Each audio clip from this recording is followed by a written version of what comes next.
जून 2020 की वो रात, जब हिमालय की बर्फीली वादियों में कुछ ऐसा हुआ जिसे दुनिया ने पहले कभी नहीं देखा था।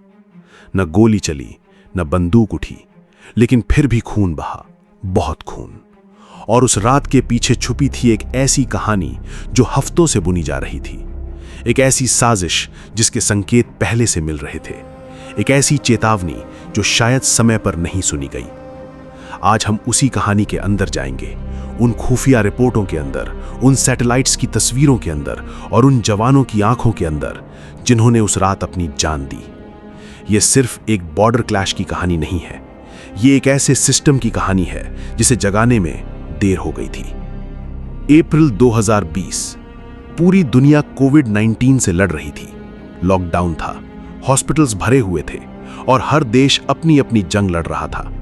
लेकिन इसी शोर के बीच हिमालय की उन ऊंचाइयों पर जहां इंसान की सांस भी मुश्किल से चलती है, वहां कुछ और हो रहा था। भारत और चीन की सीमा पर, लाइन ऑफ एक्चुअल कंट्रोल पर, पीपल्स लिबरेशन आर्मी यानी पीएलए के जवान हिलने लगे थे, धीरे धीरे, बहुत चुपके से। लद्दाख के गलवान रिवर वैली में, जहां साल के 8 महीने बर्फ रहती है, जहां रात का तापमान -30 डिग्री तक गिर जाता है, वहां चीन की सेना तंबू गाड़ रही थी, सड़कें बना रही थी।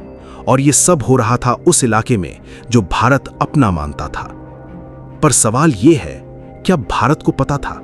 इंटेलिजेंस एजेंसीज की दुनिया एक बहुत अजीब दुनिया होती है। वहां हर दिन हजारों सिग्नल्स आते हैं, satellite images, intercepted communications, human intelligence यानी ग्राउंड पर बैठे वो लोग जो खतरे को अपनी आंखों से देख रहे होते हैं। मार्च और अप्रैल 2020 में भारतीय इंटेलिजेंस एजेंसीज को कई ऐसे संकेत मिल रहे थे जो चिंताजनक थे। सैटेलाइट्स ने अक्साई चीन के पास अनयूजुअल मूवमेंट डिटेक्ट की थी। पीएलए के व्हीकल्स, हैवी मशीनरी और ट्रूप्स की मूवमेंट जो नॉर्मल नहीं थी। ये कोई रेगुलर ट्रेनिंग एक्सरसाइज नहीं लग रही थी। इंटेलिजेंस इनपुट्स में यह बात आ रही थी कि चीन फिंगर एरिया में यानी पैंगोंग सो लेक के किनारे आगे बढ़ रहा है, ऐसी जगह तक जहां पहले वो कभी नहीं गया था। और गलवान वैली में, वहां भी कुछ हो रहा था। लेकिन यहीं पर वो ट्विस्ट आता है जो इस पूरी कहानी को एक अलग रंग दे देता है। ये समझने के लिए हमें थोड़ा पीछे जाना होगा। भारत और चीन के बीच LAC, line of actual control, कोई क्लियरली मार्क्ड बॉर्डर नहीं है। ये एक परसेप्शन लाइन है, मतलब दोनों देश इसे अलग अलग जगह मानते हैं।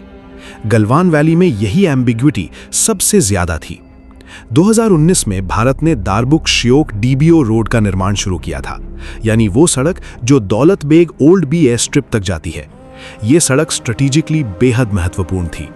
इससे भारतीय सेना का लॉजिस्टिक्स बेहतर होता, सप्लाईज तेज पहुंचती और बॉर्डर पर प्रेजेंस मजबूत होती। चीन को यह सड़क पसंद नहीं थी, बिल्कुल भी नहीं, क्योंकि इस सड़क के बनने से भारत की टैक्टिकल पोजीशन काफी मजबूत हो जाती और चीन उसे रोकना चाहता था किसी भी तरह से। तो जब 2020 की शुरुआत में यह सड़क लगभग पूरी हो चुकी थी, तब शायद बीजिंग में कोई फैसला हुआ, एक ऐसा फैसला जिसके नतीजे उन्होंने सोचे नहीं थे। मई 2020, गलवान वैली में भारतीय और चीनी पेट्रोल्स की फेस ऑफ होने लगी। ये पहली बार नहीं था। LAC पर इस तरह के स्टैंड ऑफ्स होते रहते हैं। दोनों तरफ के जवान आमने सामने खड़े होते हैं, कुछ घंटे बाद पीछे हट जाते हैं। पर इस बार कुछ अलग था। चीनी सैनिकों का रवैया अग्रेसिव था।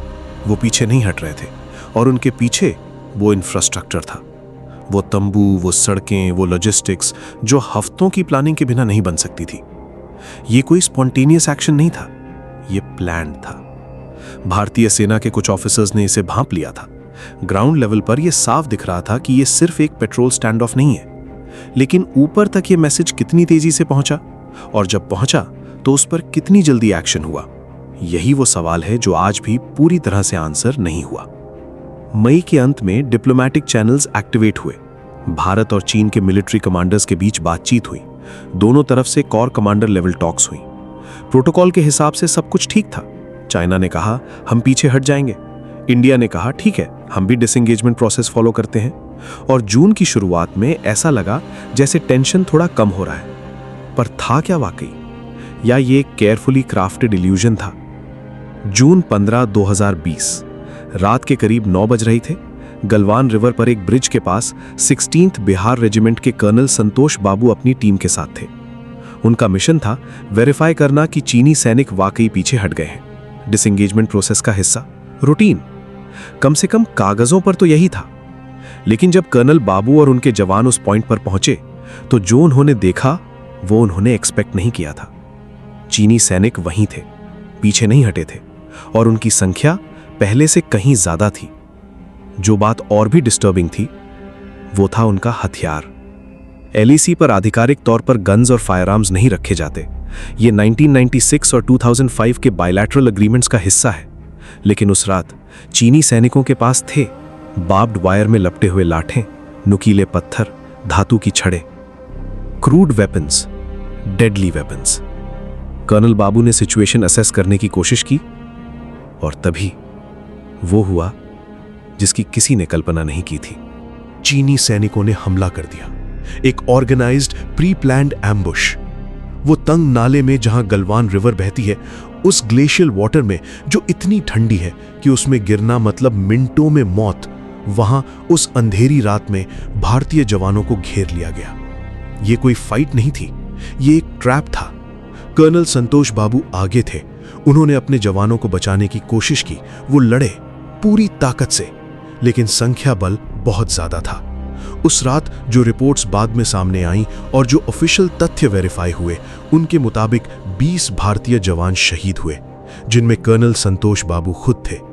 भारत की आर्मी के 20 बेटे एक रात में। चीन की तरफ से भी कैजुअल्टीज हुई, पर बीजिंग ने उसे कभी ऑफिशियली एक्नॉलेज नहीं किया। अगले कुछ दिनों में भारत में एक तूफान उठा। ऑपोजिशन ने सवाल पूछे, मीडिया ने डिबेट की, सोशल मीडिया पर गुस्सा फूट पड़ा। लेकिन सबसे बड़ा सवाल वो था जो शायद कॉरिडोर्स ऑफ पावर में, क्लोज्ड रूम्स में, इंटेलिजेंस ब्रीफिंग्स में पूछा जा रहा था। क्या हम इसे रोक सकते थे? क्या वार्निंग्स थीं? और अगर थीं तो फिर क्या हुआ उनके साथ? यहां से शुरू होती है इस कहानी की सबसे disturbing layer. Multiple reports, investigative pieces और रिटायर्ड मिलिट्री ऑफिसर्स के बयानों से जो तस्वीर उभरती है वो ये है कि इंटेलिजेंस इनपुट्स थे। सैटेलाइट इमेजरी थी जिसमें पीएलए का बिल्डअप दिख रहा था। ग्राउंड लेवल पेट्रोल रिपोर्ट्स थी जो अग्रेसिव चाइनीज पोस्चरिंग को डॉक्यूमेंट कर रही थी। ह्यूमन इंटेलिजेंस से भी कुछ संकेत आए थे। तो फिर क्या हुआ? कुछ एनालिस्ट्स का कहना है कि असेसमेंट में गलती हुई। यह माना गया कि चाइना सिर्फ प्रेशर टैक्टिक्स यूज कर रहा है, एक टिपिकल ग्रे जोन ऑपरेशन जो बॉर्डर स्टैंड ऑफ के बाद डिप्लोमेटिक रूप से रिजॉल्व हो जाएगा। कुछ का कहना है कि यह इंफॉर्मेशन साइलोस की समस्या थी, मतलब एक डिपार्टमेंट को जो पता था वो दूसरे तक ठीक से नहीं पहुंचा। और कुछ ने यह भी कहा कि कोविड के दौरान अटेंशन बटा हुआ था, सरकार का, सेना का और ब्यूरोक्रेसी का। सच क्या था? शायद पूरा सच कभी पब्लिक नहीं होगा, लेकिन एक बात तो क्लियर है, जून 15 की रात जो हुआ वो अचानक नहीं हुआ था। अब एक और बात जो इस पूरी घटना को और भी कॉम्प्लेक्स बना देती है। पीएलए, पीपल्स लिबरेशन आर्मी ने गलवान वैली में जो किया वो चीन की एक बड़ी स्ट्रेटेजिक डॉक्ट्रिन का हिस्सा था। इसे सलामी स्लाइसिंग कहते हैं, यानी एक बड़ा हमला नहीं करना, बल्कि बहुत धीरे धीरे, बहुत छोटे छोटे स्टेप्स में किसी इलाके में घुसना, इतना धीरे कि दूसरा देश रिएक्ट करने से पहले ही स्टेटस को बदल जाए। साउथ चाइना सी में ये चाइना ने बरसों किया है, भूटान की बॉर्डर पर भी, और लद्दाख में ये वही प्लेबुक था।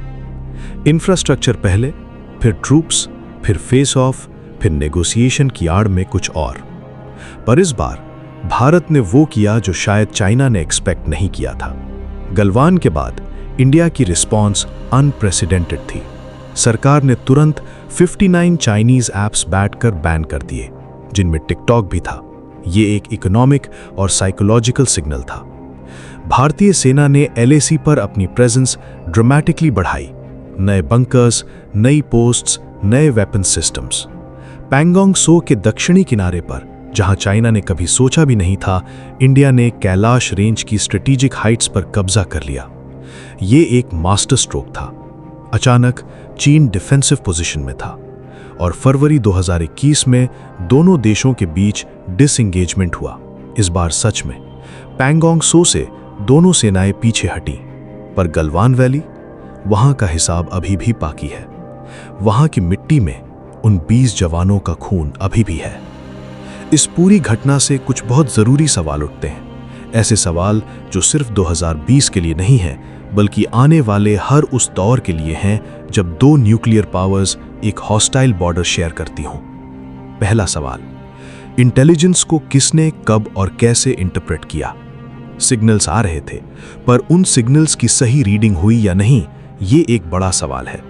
इंटेलिजेंस फेलियर ऑलवेज एक सिंगल पर्सन की गलती नहीं होती, ये एक सिस्टेमिक फेलियर होती है जहां हर लेवल पर कोई ना कोई अजम्पशन गलत हो जाती है। दूसरा सवाल, डिप्लोमैटिक एंगेजमेंट के दौरान क्या मिलिट्री रेडीनेस पर्याप्त थी? जब कोर कमांडर्स बात कर रहे थे, जब डिसएंगेजमेंट की भाषा बोली जा रही थी, क्या उस वक्त ग्राउंड पर हमारे जवानों को पूरी तरह ब्रीफ किया गया था कि सिचुएशन क्या है? क्या कर्नल बाबू को पूरी पिक्चर मिली थी? और तीसरा सवाल, क्या हम चाइना की स्ट्रेटेजिक प्लेबुक को पूरी तरह समझते हैं? सलामी slicing, grey zone warfare, information operations, ये सब नई कॉन्सेप्ट्स नहीं हैं, पर इन्हें रियल टाइम में डिटेक्ट करना और रिस्पॉन्ड करना ये अभी भी एक चैलेंज है। एक बात और जो अक्सर इन डिस्कशंस में छूट जाती है, वो 20 जवान जो शहीद हुए वो सिर्फ स्टैटिस्टिक्स नहीं थे। कर्नल संतोष बाबू बिहार के सतारा के रहने वाले, एक पिता, एक पति, एक सोल्जर जिसने अपनी पूरी जिंदगी देश को दी। हवलदार के पलानी, तमिलनाडु से, घर पर इनकी पत्नी थी, एक छोटा बच्चा था। सिपाही गुरतेज सिंह, पंजाब का एक नौजवान जिसका सपना था कि एक दिन घर लौटेगा और खेत संभालेगा। हर एक जवान की एक कहानी थी, एक सपना था, एक घर था, और उस रात उन्होंने वो सब कुछ दे दिया जो किसी इंसान के पास हो सकता है, अपनी जान।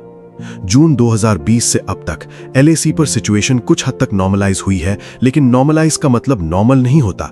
चीन अभी भी अक्साई चीन में इंफ्रास्ट्रक्चर बिल्ड कर रहा है। वो रोड्स, वो विलेजेस, वो मिलिट्री पोस्ट्स, ये सब रुका नहीं है। भारत भी जवाब दे रहा है। बॉर्डर रोड्स ऑर्गेनाइजेशन ने रिकॉर्ड स्पीड से सड़कें बनाई हैं, एडवांस लैंडिंग ग्राउंड्स एक्टिवेट किए गए हैं, माउंटेन स्ट्राइक कॉर्प्स को स्ट्रेंथन किया गया है। ये एक साइलेंट रेस है, एक रेस जो कैमरास पर नहीं दिखती, जो न्यूज स्टिकर्स पर नहीं आती, लेकिन जो हर दिन, हर घंटे उन बर्फीली चोटियों पर लड़ी जाती है।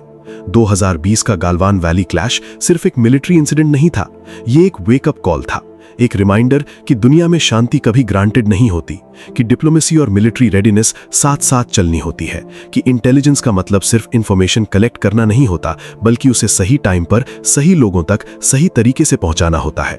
और सबसे बड़ी बात कि जब वार्निंग्स आती हैं तो उन्हें सुनना होता है, चाहे वो पॉलिटिकली अनकंफर्टेबल हो, चाहे वो डिप्लोमैटिकली ऑकवर्ड हो, चाहे वो किसी बड़े नैरेटिव के खिलाफ जाती हो, क्योंकि वार्निंग्स को नजरअंदाज करने की कीमत अक्सर वो लोग चुकाते हैं जो उन डिसीजंस को नहीं बनाते। वो जवान चुकाते हैं जो सिर्फ ऑर्डर्स फॉलो करते हैं।